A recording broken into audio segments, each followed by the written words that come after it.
So I think upskilling just needs to be looked at in terms of the outcomes it creates, both for the individual as well as the organization. Right? Hello and welcome everyone to the next episode of Analytics India Magazine podcast Simulated Reality. Today we have with us Anshuman Gupta. He works as the Chief Data Officer at Futurance Technologies. The company is working towards incubating talent from Tier 2 and Tier 3 cities and enabling them to work into the real world. Today we are going to discuss a really interesting topic on what or how to measure success of upskilling initiatives in data and analytics companies or functions. Hi Anshuman, how are you today?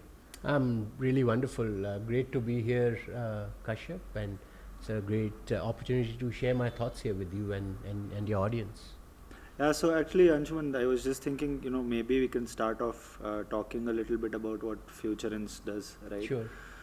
In a lot of ways, I think they are enabling talent and this thing. But I don't think you're just a recruitment this thing. You're doing a lot more around it, and it's a whole package which kind of just enables a lot of things rather than just this thing. So can you tell me a little bit about that?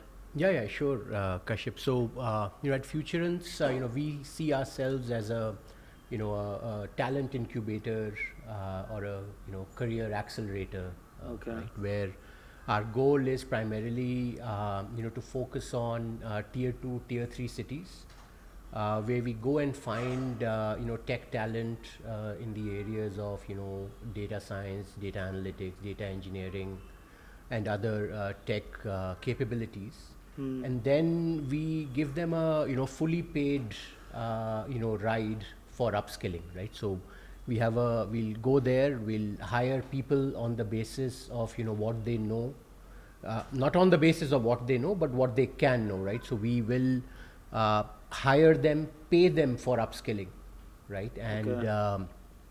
we will fly them over here to Bangalore after taking them through a very rigorous recruitment process, right, where they take a pre-screening test, then there's a multiple rounds of interviews, right? So there's a technical interview, behavioral interview, soft skills interview, and once they sort of clear all of these hurdles, and our sort of filtration rate is sort of close to 4%, right, from the top of the funnel.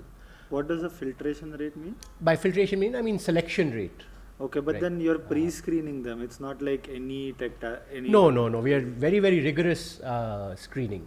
Okay. Right. And so once they make it through all of these hoops, then we hire them. Right. So we pay them, and we fly them over here to Bangalore, where we have a 34,000 beautiful facility, where we train them in person. Right. Yeah. We train them for 2 to 3 months. While we are paying them salary, we give them accommodation, we give them food, we give them a stipend, right? So it's like... So they are on your payroll, but That's they are working for some other company. No, first they're getting trained. First First they're they getting get trained for trained, 2 okay. to 3 months, and this is Okay. like, Gurukul style Yeah. training. No, but this has always wondered me, right? Like the Cambridges and Oxfords of the world, they always hire the best of the best talent, and then they say that our talent is doing really well. But then that's my question, like if you're hiring the best of the best, then you are obviously people who are not that great, and then hiring them and then enabling them is a challenge. Yeah, but it just depends on when you say best of the best. The best of the best are already at the IITs and the NITs. Acha. Right? These are not, quote, best of the best, right? Yeah, These yeah. are the best of the rest. Yeah. Right? Because, people who are already doing well, right? They already have jobs in top Fortune 500 companies, Yeah, right? yeah. We are talking about, the 95% or the 98% of the rest, Correct. right? And sort of finding, hidden gems, so to speak, Yeah. out of that, 98%. So, in terms of the idea, I think that's a very unique model, right? And it's a very interesting model, and it has really fascinated me. Rather than just identifying the talent, upskilling has played a big role. Many of the companies that started out offering pure play analytics services, they realized that there is no data science talent as such, or data, let me call it a data talent existing. That's why they started training them inside their companies. And many companies have followed that models, especially pure play analytics. Probably from the consumer side of things, people are hiring more experienced talent because their budgets are limited. But when it comes to service providers, they are bringing them from up ground, right? So upskilling plays a very critical role. And while I think especially when it came to IT, probably IT people could be, or coding, software coding, people could be trained before, and then probably the curriculums got imbibed into the undergraduation, post-graduation courses. But same is not the case with data, because an entire job portfolios or the job role of even the same designation or same role is evolving so fast. In this case, how do you kind of ensure that upskilling is enabled? What are some of the metrics that are there? Because as the organizations grow bigger, I think what they are doing is they are increasing the number of upskilling hours, because then they have some kind of a parameter to gauge whether that person, but I don't think the number of hours is enough. So what's your take on it, the overall scenario? Yeah, so on that, I think I've seen a lot of organizations sort of focus primarily on the upskilling hours, right, as you just talked about, Kashyap. So I mean, that to me is a very sort of effort put in focused way of looking at upskilling, right? So at the end of the day, I think in business it's all about outcomes, right? And so it is for upskilling. So I think the way I think of it is, there are two parties involved, right? So the individual as well as the organization within which they are working. So I think upskilling just needs to be looked at in terms of the outcomes it creates, both for the individual as well as the organization, right? So for an individual, I think upskilling,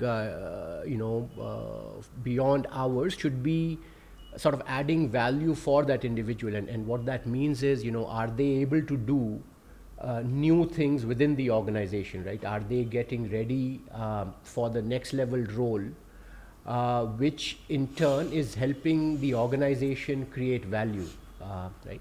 And if I look at it from the organization standpoint, I think a good way of looking at it would be, as new roles prop up, right, because of new projects or people are triting, how much internal mobility do you have in your organization, right? Are your folks moving up the skill sets, right? Are moving up the career ladder, right? And where sort of upskilling, plays an important role, right? So I would sort of think of these multiple facets together, right? So upskilling, the value that is created for the organization, and then sort of attrition management, and how sort of upskilling fits into the career progression, ladder or lattice within an organization. Yeah, funny you mention attrition, because I think good upskilling can be measured by attrition as well, right? If a person, if a data professional is thinking that they are continuously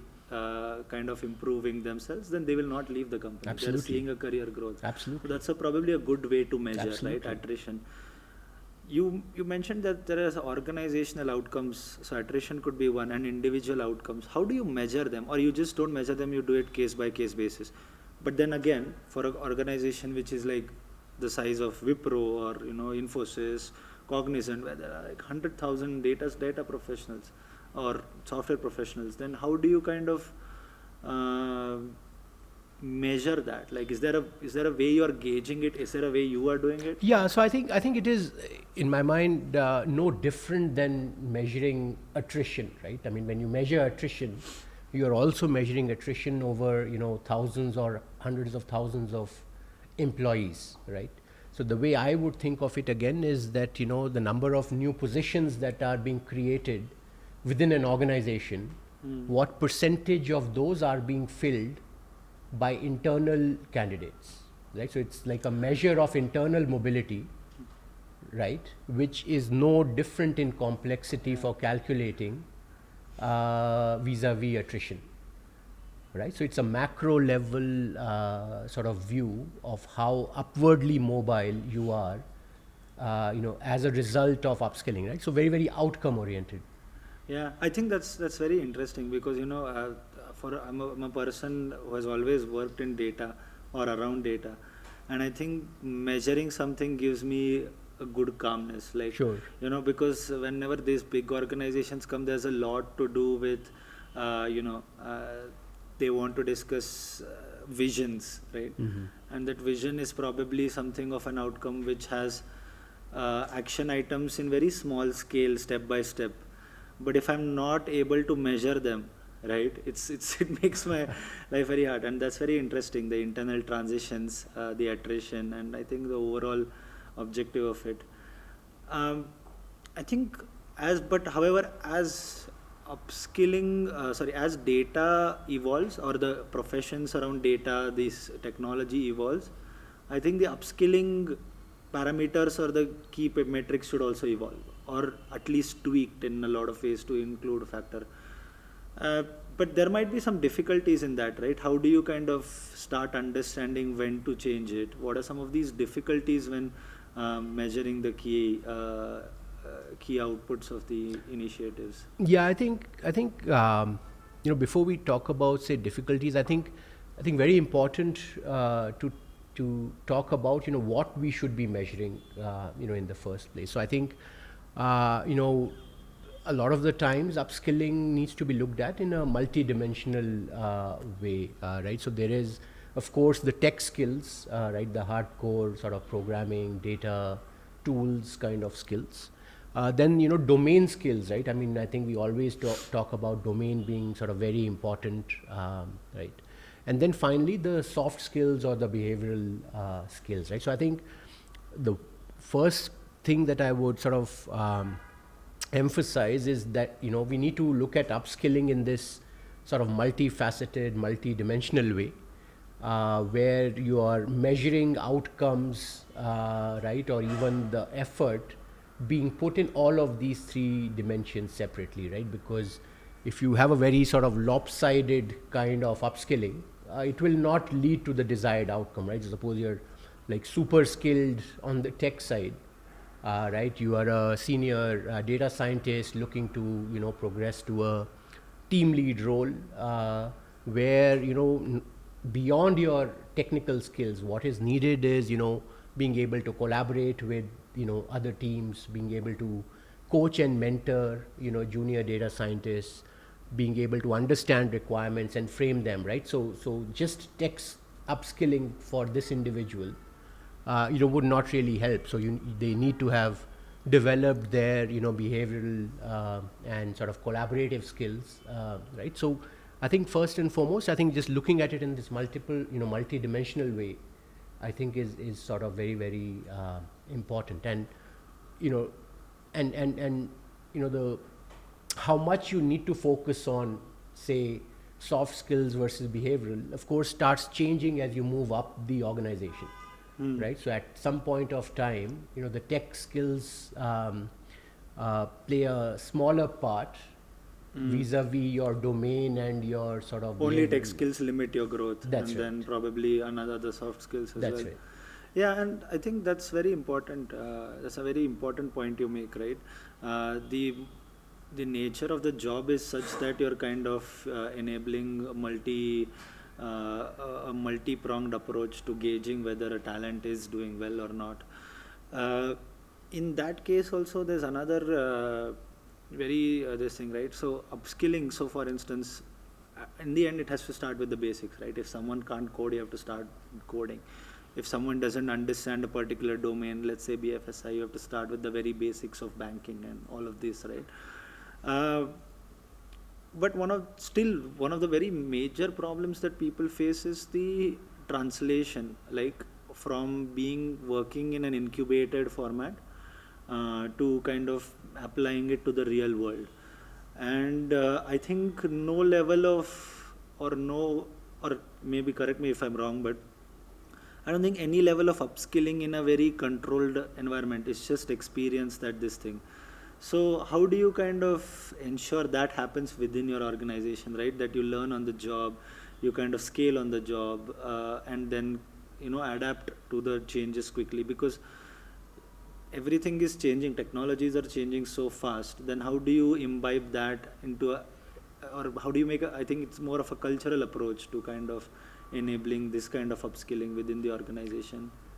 Yeah, so yeah, great point. Right, so I would probably answer it in two ways. I think first, I think upskilling, beyond, taking sort of classes, either in person or online. I mean, that's just one way to upskill. I think another, very important way that I think we probably don't talk about as much is, job rotation, right? So short-term sort of job rotation, where you go out and say work for a couple of months or a quarter in another department or in another role, within the organization, where it is sort of on the job learning, right? So it's and any background knowledge that you need, you get while working with people who are in that different role or different department, right? So a big proponent of short term rotation and having that as part of the organizational fabric, right? So I think that's one. I think the other piece is that I think we sort of need to reframe the problem, right? So we need to again start from the actual business value that needs to be created, or the strategic or tactical priorities of a business. Start from there and then work backwards from there to the upskilling needs and so on, right? So just to sort of make that point through a couple of examples, right? Suppose you are a services organization that has largely been focusing on BI and visualization and analytics, so to speak, right? And you realize that you want to move up the value chain, want to do data science, ML and AI type work or consulting or projects. Then you take that strategic priority of yours, right, that has a business value to it, and then create the upskilling program, right? And you socialize that with the people who are getting upskilled, right? That this is a very critical business priority, and that's why you are being taken through this upskilling program, right? Similarly, suppose you are an organization where all the data is largely on premises and so on, and you're looking to sort of migrate to the cloud and so on, right?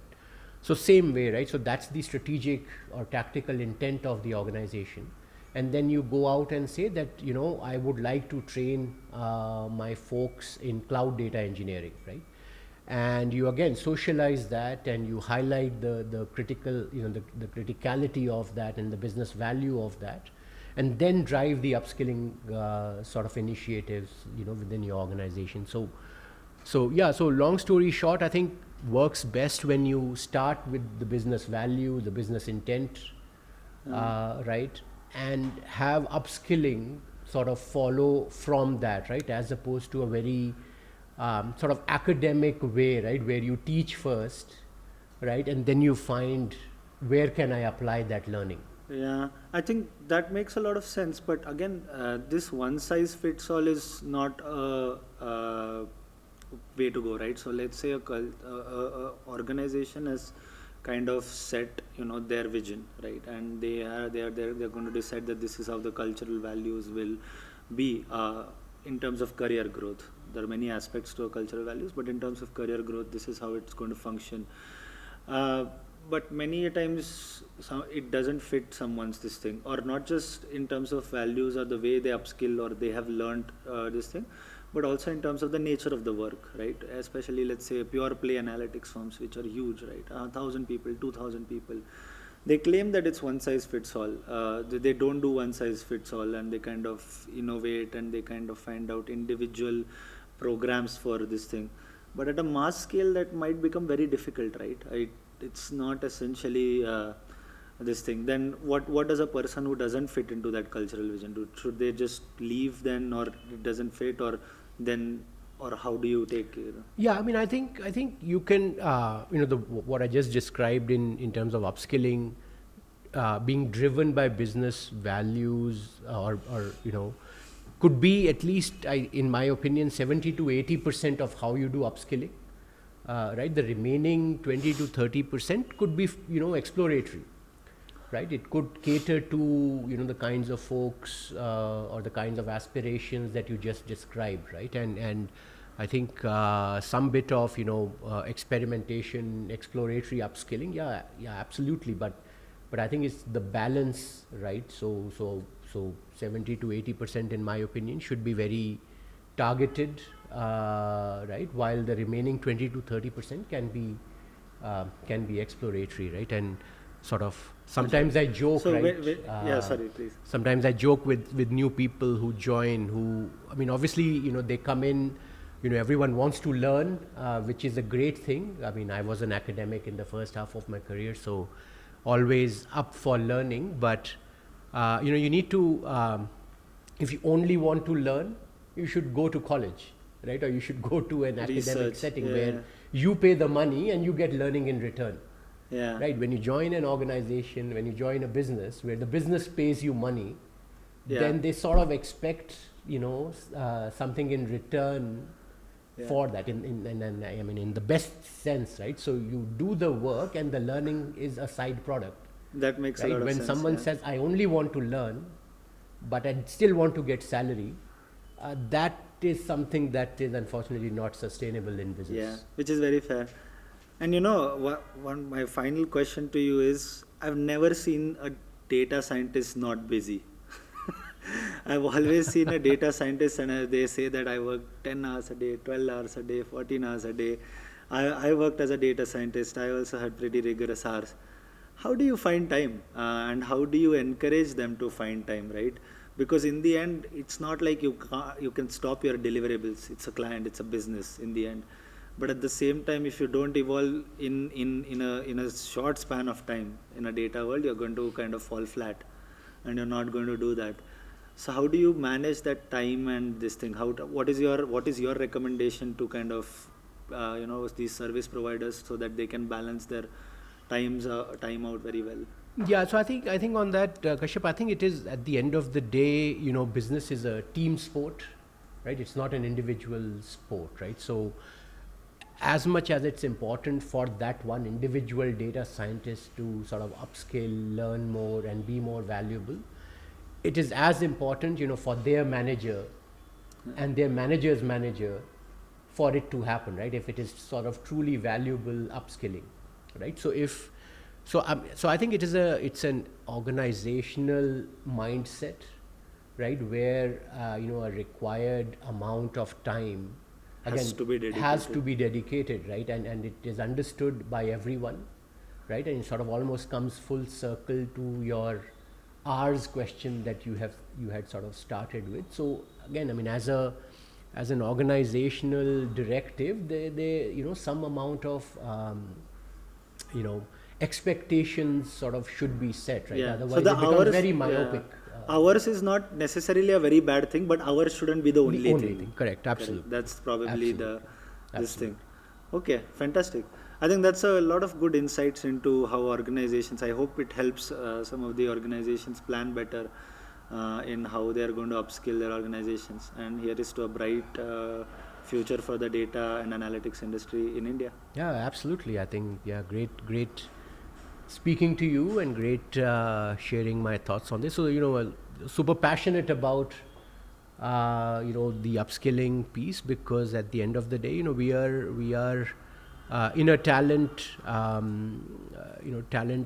rich kind of domain, right? I mean, it's all, we don't use machinery, etc., and so on. I mean, it's what we know is what sort of adds value, and I think it's an extremely important topic that's close to my heart.